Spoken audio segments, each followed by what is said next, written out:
Kinder und grüezi Erwachsene. Aber ganz speziell Charlie Leander, Julian und Florian. Gellet, das hättet ihr nicht gedacht, dass ich da über den Computer zu euch komme. Also ich hätte es auch nicht gedacht. Aber mit dem Kompi, einem iPad oder einem Handy haben wir Kasperli so eine App abladen. Das heisst Kaspi-Treff. Und mit dem kann man einander sehen und hören, auch wenn man gar nicht beieinander ist. So etwas kennt ihr auch. In dieser verrückten Zeit dürfen wir ja gar nicht mehr zueinander gehen, um sich zu besuchen. Und alles nur wegen dem Coronavirus. Habt ihr das schon mal gesehen?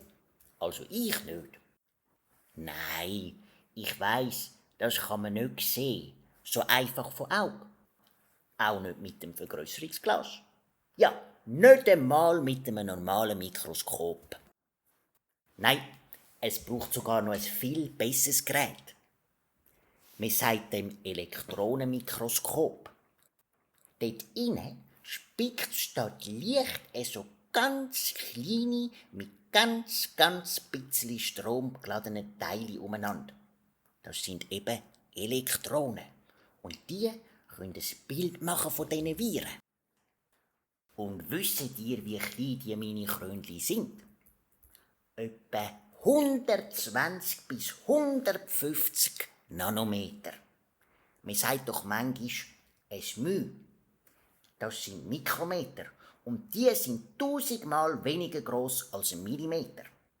Und Nanometer sind nochmal viel kleiner. Ich habe mir mal ausgerechnet, wie klein das etwa wäre. Ihr kennt sicher gehäuseltes Papier. Also Papier, wo es Linien drauf hat. Die eine von oben nach unten und die andere von einer Seite zur anderen. Und so ein Viereckli ist zum Beispiel 4 oder 5 mm breit und hoch. Sagen wir mal 5 mm. Und habt ihr jetzt eine Ahnung, wie viel von diesen Krönli-Viren müssten nebeneinander stehen, damit es eine Kette von 5 mm gibt? Etwa 38.000. Habt ihr eine Idee, wie viel das sind? Schwierig, gell?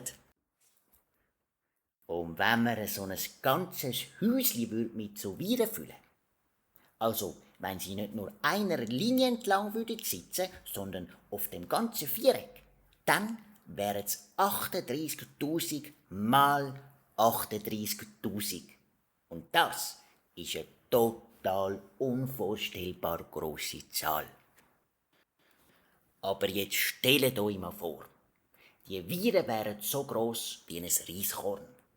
Und dann würde man so eine riesige Zahl Reiskörner nehmen und alle in eine Reihe legen. Wisst ihr, wie lang die Kette mit den Reiskörnern würde?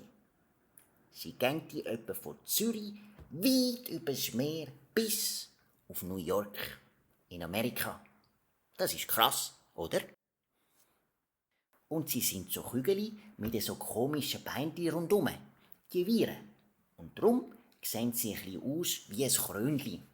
Darum heissen es Coronaviren. Oder eben auf Latinisch Coronaviren. Und die Mini-Krönchen verteilen sich jetzt auf der ganzen Welt und machen viele Leute krank. Und es gibt auch Leute, die wegen denen sterben müssen. Sie können also ziemlich gefährlich sein, die Viren. Aber für junge und gesunde Menschen und Kinder, so wie ihr das sind sie fast nicht gefährlich.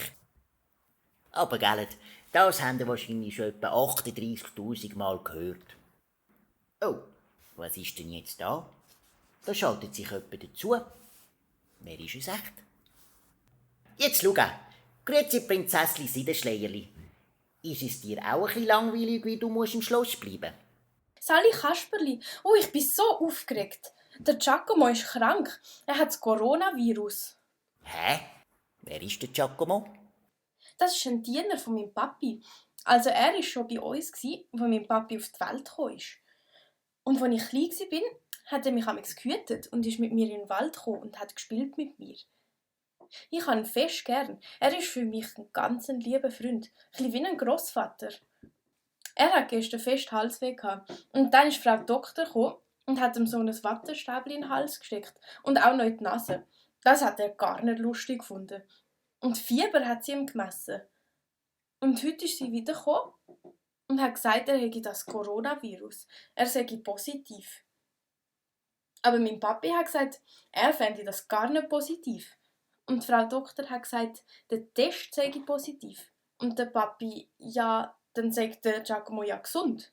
Und die Frau Doktor, nein, eben nicht. Und der Papi wieder, warum dann das positiv sei. Und so haben sie noch ein Weile hin und her gestürmt. Aber jetzt sind der Papi und der Giacomo also in Quarantäne. Hä? Was? In Quarantäne. Aha, du meinst Quarantäne. Dann halt Quarantäne. Das ist ein komisches Wort. Auf jeden Fall müssen sie jetzt beide ganz in ihren Zimmer bleiben und es darf niemand zu ihnen reingehen. Das Essen tut ihnen ein Diener vor ihre Tür stellen und wir laufen alle mit so Masken um, wenn wir nicht in unseren Zimmern sind. Es ist total eine gespässige Stimmung. Warum müssen denn beide in ihren Zimmern bleiben und nicht nur der Giacomo? Sie sind gestern von einem Königstreffen im Tessin heimgekommen. Und weil der Giacomo schon ein paar Tage Halsweh hat und mein Papi auch ein bisschen Kratzen im Hals hat, sind sie ohne jemandem Grüezi zu sagen und ohne zu näher an jemanden heranzukommen, gerade in ihren Zimmer verschwunden. Die Frau Doktor hat gesagt, sie hätten das vorbildlich gemacht. Ist er dann sehr fest krank, der Giacomo? Nein, nicht so fest. Er war eigentlich ganz munter, aber es weiß halt niemand, ob es dann schlimmer wird. Und das macht mir Angst. Ja, das glaube ich. Aber was machst denn du jetzt so? Mir ist schon ein bisschen langweilig. Ich hätte eigentlich gerne das Tunnerli wieder einmal gesehen. Aber hast du dann nicht probiert, das Käspi zu träffeln? Ich habe mich nicht getraut. Warum denn nicht? Ich habe ein bisschen Angst, dass der Herr Diavolo dann kommt. Aha, okay. Aber weisst was? Ich probier's trotzdem einmal. Oh gut, wenn du mitmachst, dann ist es mir ein bisschen weniger unheimlich.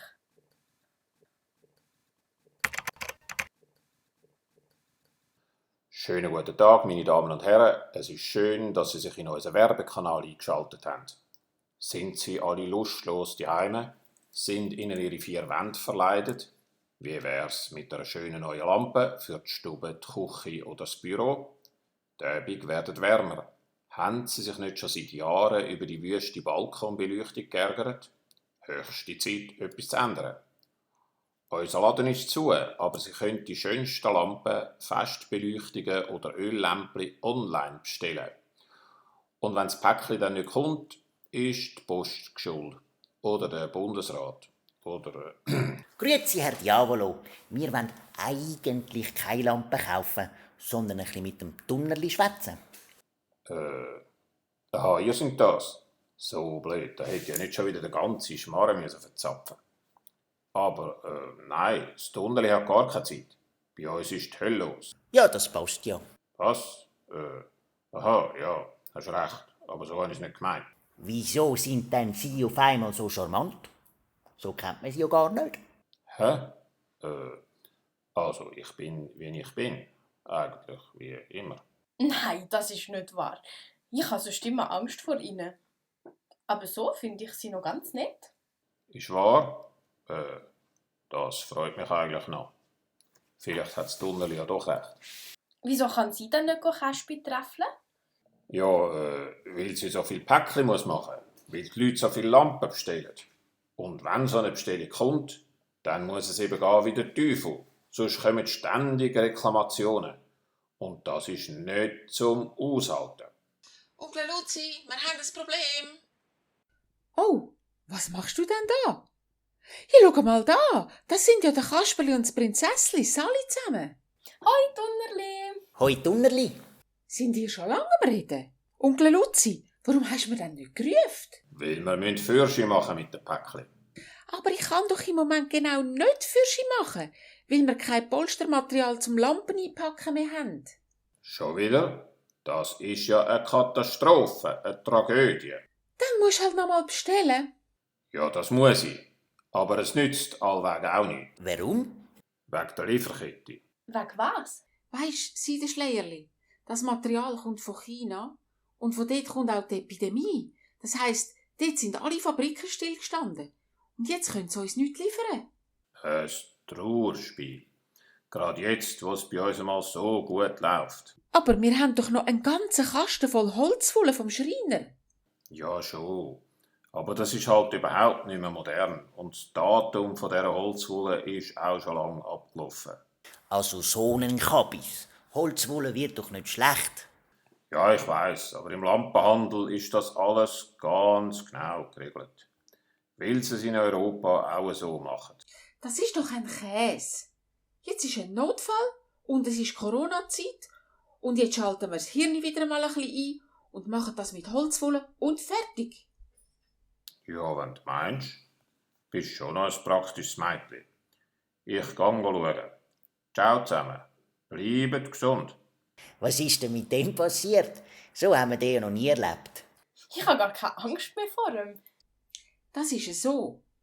Seit der Weihnacht hat der Onkel Luzi den Stein, der gute Laune macht, tatsächlich viel mehr mit sich herumgetragen.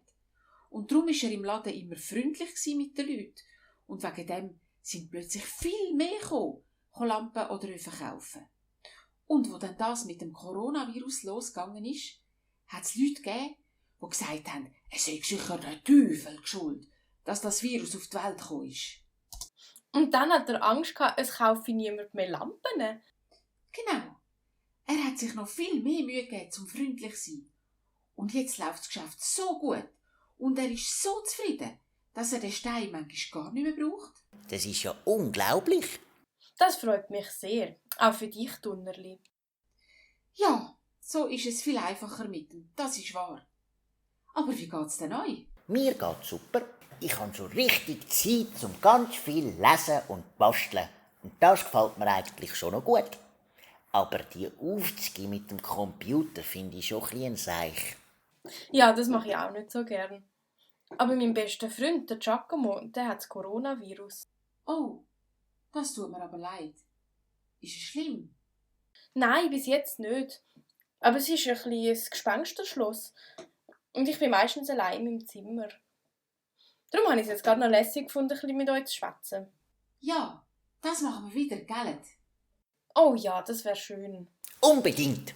Also, Tunneli, ich glaube, du musst wahrscheinlich dem Onkel Luzi helfen. Und ich habe jetzt den Kompi auf die Zeit. Ja, ich auch. Ciao zusammen.